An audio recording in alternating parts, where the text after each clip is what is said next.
Suite aux 5 vidéoconférences diffusées depuis le mois de mars pour les futurs parents, toujours disponibles sur le YouTube et le Facebook de l'espace culturel Leclerc, nous avons sélectionné une série d'ouvrages pour approfondir les thèmes de la grossesse et de la naissance. Les passerelles de Léo, par Sylvie Vignac et Jean Duverdy. Ce livre traite du thème des mémoires prénatales, présentées de façon originale sous forme de bande dessinée. Comment faire le lien entre des émotions vécues péniblement et des mémoires prénatales. Ce livre, accessible aux jeunes enfants aussi, est une invitation à parler avec eux de leur propre histoire. Pourquoi faisons-nous une fausse couche ? Par Lucienne Boutier. Faire une fausse couche peut être une expérience difficile à vivre, voire traumatisante, même en début de grossesse, même lorsque la grossesse n'était pas désirée. Ce livre traite ce sujet délicat et est un véritable outil thérapeutique pour toute personne en recherche de compréhension et de mieux-être. 2 corbeaux et une cigogne par Diane Léonore. Souvent banalisées ou passées sous silence, par pudeur ou parce que cela reste encore tabou, les fausses couches concernent pourtant une femme sur 4. Un récit généreux, optimiste et riche d'enseignements à l'attention des jeunes femmes et mères de demain. Le syndrome du jumeau perdu par Alfred et Bettina Ostermann. Dès le premier instant de la conception, nos perceptions s'inscrivent dans nos cellules. Près d'un être sur 10 n'est pas seul dans le ventre de sa mère au moment où commence le voyage de sa vie. Si l'un des jumeaux meurt, le survivant subit un choc énorme dont il n'est pas conscient plus tard. Mais cela a un impact sur sa vie entière. Après la naissance, nous avons oublié. Mais ces sentiments ont-ils disparu sans laisser de traces ?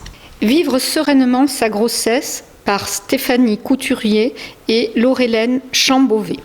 Pour une grossesse en conscience et sereine grâce aux approches alternatives, des conseils pour vivre une grossesse au naturel, des techniques de préparation à l'accouchement, les choix possibles d'accouchement sans péridurale à la maison, les conseils pratiques pour organiser sereinement l'arrivée de bébé.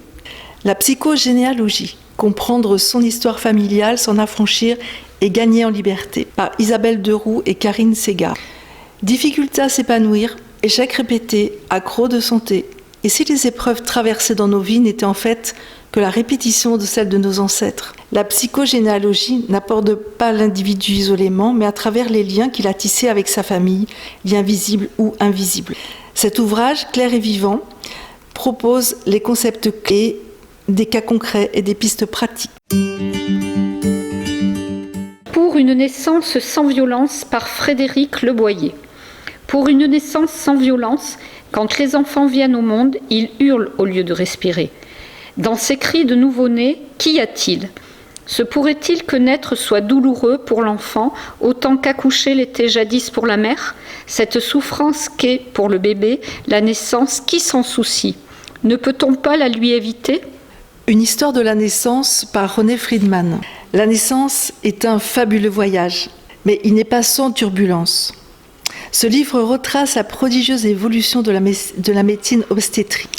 Dans ce livre, René Friedman parle de naissance extraordinaire, de développement embryonnaire, d'interrompre une grossesse, de l'aide médicale à la reproduction, des métiers de la naissance et de lutter contre les violences obstétricales. C'est l'œuvre d'un homme qui a vraiment été précurseur et qui a initié une grande conscience autour de la naissance. Dis-moi comment tu es née, je te dirai qui tu es, par Lise Bartoli.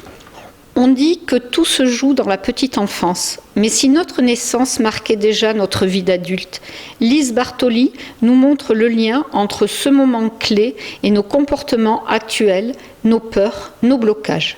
Elle nous aide à nous libérer d'un poids, d'idées, d'images ou d'émotions restées figées. Il pleure, que dit-il ? Par Priscilla Dunstan. Savoir comment réagir pour soulager votre bébé. A-t-il faim ? Sommeil, froid, besoin de faire un rot, mal aux dents ou au ventre ? Priscilla Dunstan a pu établir une méthode de reconnaissance infaillible de mots que l'on peut détecter dans les pleurs des nourrissons et en décrypter la signification. Une véritable révolution qui permet aux parents de répondre de manière juste et immédiate aux besoins de leur bébé. Bébé, dis-moi pourquoi tu pleures. par Jackie Israël. Cet ouvrage est un vrai manuel de décryptage des pleurs du bébé qui apportera des réponses précises et documentées à cette multitude de questions que parents et professionnels se posent quand ils sont confrontés aux pleurs des bébés. Écoutez-moi grandir par Sophie Marinopoulos. Élisabeth attend la promesse de sa naissance dans le calme du ventre de sa mère. Elle raconte ce qu'elle ressent, ce qu'elle entend, comment elle est en contact avec ses parents, joue et se prépare à naître. Une naissance à laquelle nous assistons ainsi qu'à la toute première année de sa vie. Dans cet ouvrage, l'éminente spécialiste de l'enfance, Sophie Marinopoulos, nous fait découvrir et partager la vie intérieure d'un bébé, mais également le mouvement intime de sa croissance, de son corps, de son cœur, de sa tête. Comprendre la vie secrète des bébés, c'est être au plus près de leurs besoins. Premier pas de jeune maman par Stéphanie Couturier et Joy Pinto. Comment vivre paisiblement votre maternité et prendre soin de vous? Votre tout petit bébé est arrivé, les prochaines semaines et mois vont être merveilleux et éprouvants.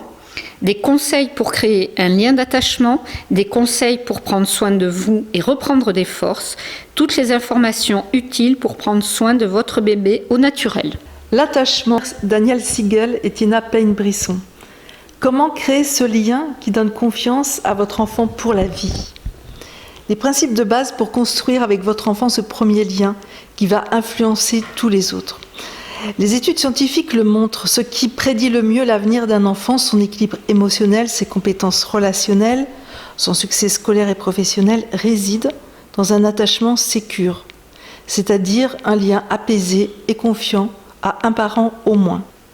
Concret et pratique, il propose des conseils illustrés afin de donner à votre enfant un sentiment de sécurité intérieure pour toute la vie. Être père par Olivier Foissac. S'il est évident que les pères s'investissent toujours plus dans leur parentalité, accueillir un enfant reste un défi considérable. Découvrez la parole des pères comme jamais vous ne l'avez entendue, des pistes de réflexion pour donner à tous les pères la force d'être eux-mêmes, un livre bienveillant et positif sur ce qu'est la parentalité aujourd'hui. Alors un deuxième livre sur les papas qui viennent de se voir accorder un congé paternité de 28 jours. Je ne m'attendais pas à ça, par Alexandre Marcel, qui a créé un blog qui s'appelle Papa Plume. Ce livre n'est ni un manuel ni un recueil d'histoires drôles sur les vicissitudes de la paternité. Il raconte la vie, la vraie.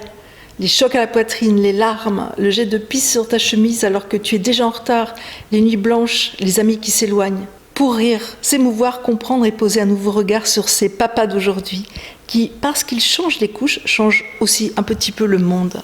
Et pour terminer cette série d'ouvrages, Réinventer sa vie intime après bébé par Camille Bataillon. La grossesse et l'accouchement bouleversent la vie intime. Ce guide complet et inclusif de la sexualité postpartum vous donne les clés d'une vie sexuelle et affective épanouie après l'arrivée de bébé. Des témoignages de professionnels de l'accouchement ainsi que de personnes et couples en postpartum accompagnent la lecture de ce précieux guide pour retrouver, poursuivre et réinventer la vie intime après la naissance.